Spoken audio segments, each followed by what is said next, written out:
souspicions, je vous pose cette question-là. D'où viendrait la suspicion? D'abord, d'ici, je voudrais dire à M. Lokaka que les propos du ministre de Communication sont mauvais, sont démobilisants. Il ne peut pas parler de terrorisme. Il s'agit bel et bien de l'agression. Il s'agit bel et bien d'une guerre de basse intensité. Si nous parlons de la guerre de basse intensité, on doit se demander qui fait cette guerre et à qui. Le Rwanda ne fait ce qu'il fait que parce qu'on lui l'approvisionne en armes par les pays occidentaux, là, avec en tête les États-Unis et les multinationales. On lui approvisionne en armes, à l'encadrement, à la technologie. Je ne pense pas du tout que quelqu'un comme Mamadou Ndala a été abattu par des Codeco ou je ne sais pas de quoi. Non.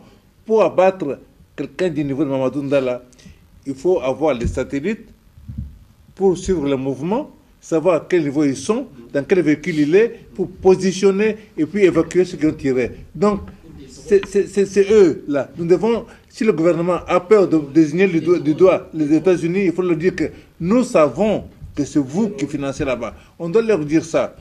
Nous n'avons pas le même point lié pour ne pas parler. Nous pouvons parler et dire que c'est vous, là, les États-Unis, c'est l'Union nationale qui fait ça.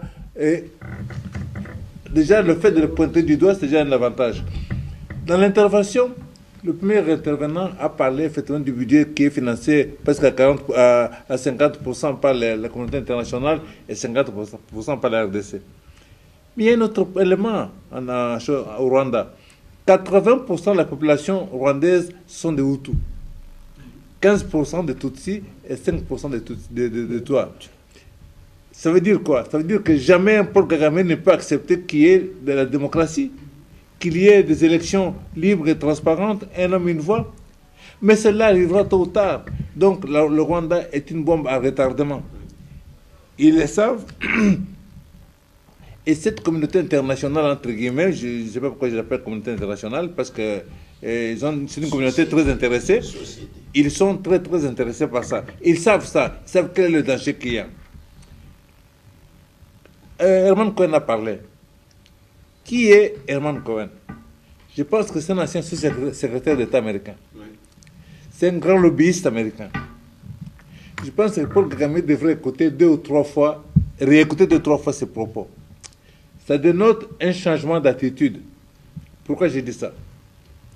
C'est le même Herman Cohen là, qui déclarait il n'y a pas si longtemps que l'Est de la RDC appartient au Rwanda. C'est le même là. Il affirmait ça, que cette partie appartenait au Rwanda. Les États-Unis étaient complètement plongés, impliqués pour soutenir le Paul Kagame et le Rwanda. Donc le fait qu'il ait utilisé ce langage aujourd'hui en disant que le Congolais doit se défendre et que le Rwanda et l'Ouganda agressent, c'est un changement total de langage qui peut laisser entrevoir un changement d'attitude, puisque de toute façon, il n'ignore pas que la puissance économique, politique et militaire même, c'est la RDC, d'une manière ou d'une autre. Et avec tout ce que nous avons parlé sur les 30 années qui vont venir, avec tous les changements climatiques et tout le reste, la production des cobalt et compagnie. Donc, ça doit être clair. Alors, comme a dit aussi Aldarich, on ne peut pas terminer sans proposer des solutions. Puisqu'on sent déjà un changement dans l'attitude des grands souteneurs de Kagame. Nous avons le devoir de les aider, d'aider à bousculer pour pousser un peu plus. Comment nous pourrions faire? Je l'ai dit déjà un peu la fois passée. Allons chercher un général Olenga, nommons-le Premier ministre. Le ministre qui est là, il n'est pas mauvais, hein? C'est un gentil garçon, il est très doux. Mais il est très doux, Samuel Okande. Mais en temps de guerre, on a besoin de quelqu'un qui a de la poigne. Un Olenga, un nationaliste convaincu et de sang. Un militaire, le plus haut que nous avons. Premier ministre, c'est un grand message au monde. Allez chercher un général Kalume, Denis Kalume, nommez-le ministre de la Défense. Ah, c'est déjà quelque chose. Allez me chercher Tumbala, nommez-le soit ministre de l'Intérieur, soit chef d'état-major général. Alors, ça veut dire qu'on a compris. On a compris que et le Congolais ont compris que maintenant c'est la guerre. Et le Rwanda et les autres n'ont pas le moyen de faire la guerre. Avec ça, on aura envoyé un message très très très fort à tous ces mondes-là. Et puis, le général, c'est la guerre, n'est-ce pas?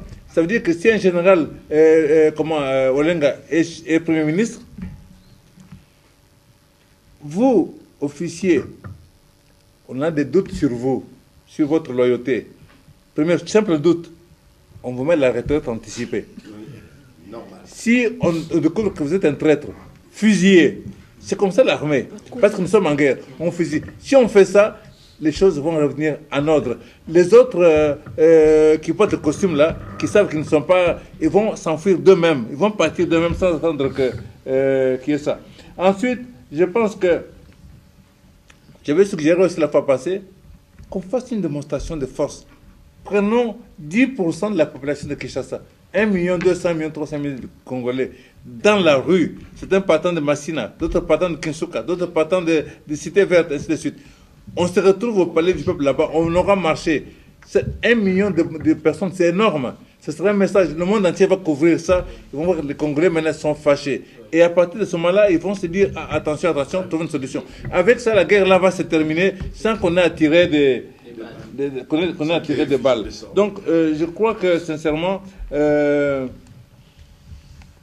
nous devons prendre conscience qu'effectivement, et ça c'est un problème de leadership, il faut faire attention.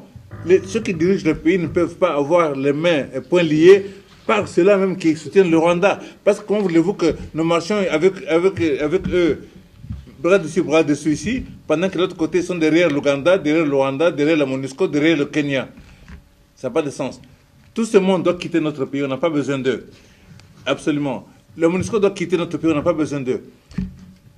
Prenons 50, même 40%, c'est pas 50% de notre armée, puisqu'il n'y a pas de guerre à l'équateur, il n'y en a pas dans le sud, il n'y a pas à l'ouest. Prenons la moitié de notre armée, déversons-la dans le nord Kivu et le Touri. Et les chefs coutumiers aussi. Hein. Bien entendu. Et je pense que déjà, le fait là, vous voyez déjà 40, 50 000 soldats dans cette... Puisque là, ces rayons-là, bien qu'on y ait identifié, la guerre se termine. Alors pourquoi est-ce que nos compatriotes sont en train de mourir là-bas et on laisse Dieu avec nous? Prenons les décisions hic et nunc. Et l'affaire va se terminer sans qu'on ait à tirer des feux.